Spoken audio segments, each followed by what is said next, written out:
The next tribute is from the youngest grandson, that is Dinesh Satyaraj. He is married to Dr. Shantini and they currently reside in Hyderabad. She is a doctor with the Agarwal Eye Center and he is in the IT sector. Both of them are blessed with twin grandsons who are not yet one, 8 and a half, 9 months old. Sati Tata, as I called my grandfather, can only be described as an extraordinary gentleman, with emphasis on both words, extraordinary and gentleman. A person of virtue, discipline, integrity, charm, wit, and an unshakable faith in God. He was a man gifted with an abundance of talents. Where does one start? Should I start with his deep bass voice? Maybe talk about how he played the violin at sunrise. Do people remember that he also played the clarinet? Should I reminisce about how he represented our country as an athlete? Or maybe I should start with his strength, his raw physical strength. He was strong, very strong.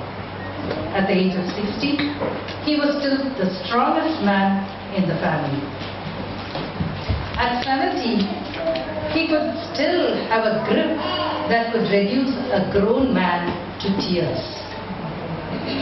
When it comes to Tata, how can one not talk about his passion for sports or fail to mention his command of languages?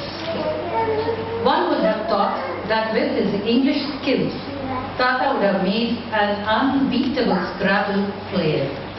Unfortunately, gentlemen don't find it easy to win at Scrabble, at least not against the Satyaraj women. And that brings me to the first lady of the Satyaraj family, Dr. Stella Satyaraj, or Pata as we knew her. Pata was a doctor, but how does one begin to understand the significance of being one of the first female doctors in India? Tough question. Medical wisdom aside, Pata was also drenched in biblical knowledge. She was a consistent winner of Bible quizzes, spending every afternoon poring over concordances and references with a huge black leather-bound Bible at her side. Let's not forget Curly Bee, Mutton Jet and Beetle Baby. They are Pata's collection of carefully collected newspaper clippings only the closest family was privy to. But at the end of it all, what Pata was best known for was the wars she waged over the Scrabble table. Perhaps I'm going about this the wrong way. The saying goes as to how the whole is greater than the sum of its parts, and I believe Tata and Pata epitomized that. We cannot talk about one without the other.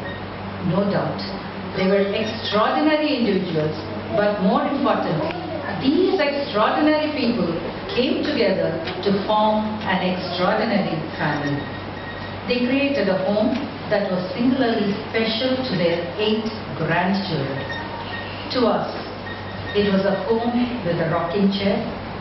It was with a home with a clock that actually ran on clockwork.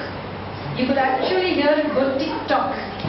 It was the home with a shotgun, a sword stick and a kukri. A kukri is a gurkha knife with which you could supposedly behead a full-grown bull with a single stroke. Don't get the wrong idea, because it was primarily a place of peace. It was a place where the entire family would gather year after year, a time for trips to the bone factory, a time for 8 cousins to rustle up 4 bicycles and ride the streets. Their home was a place where cousins bonded, where cousins fought, and by cousins fighting, I mean the girls, of course. The boys were always at harmony with each other. It was a place of music, a place of prayer, a place of learning, It was where 8 growing cousins grew up learning what it was to be a Satya Raj. I'm sorry, maybe I'm blabbering a bit here, but it's tough trying to put all these things together in a coherent manner. What I'm trying to say here is that when Tata and Pata came together to form the Satyaraj family, they made Satyaraj into more than just a name for us. It soon became an idiom, a way of life, and set standards for us to live up to. I can but hope and pray that I never give up trying to emulate the virtues that Tata and Pata embodied in their life today. This is the final tribute. This is from Aruna Rajkumar, and she is a cousin's wife, dad's brother's son's wife. Unfortunately, he is no more. She is in Kodaikanal and she is an administrator in the Kodaikanal International School. At the time Solomon and I got married, way back in February 1980, I was of the mindset that in-laws are indeed outlaws, who are to be kept at arm's length. Little did I know that was to change, and very quickly, surely owing in the main to your parents. What a loving uncle and aunt they were. Yes, hardly outlaws. They made it their business to welcome me into their lovely family from our wedding onward, befriended me and kept in touch with me over the years. Their legacy lives on wonderfully in each and every one of you. I am grateful for the fact of not being forgotten as an outlaw. Chittappa and Chitti will always remain in my heart as 2 most loving people who so easily taught by example the real meaning of family. Greetings to all of you, and if you ever wish to visit Kodaikanal, please do let me know. Loving regards. May their soul rest.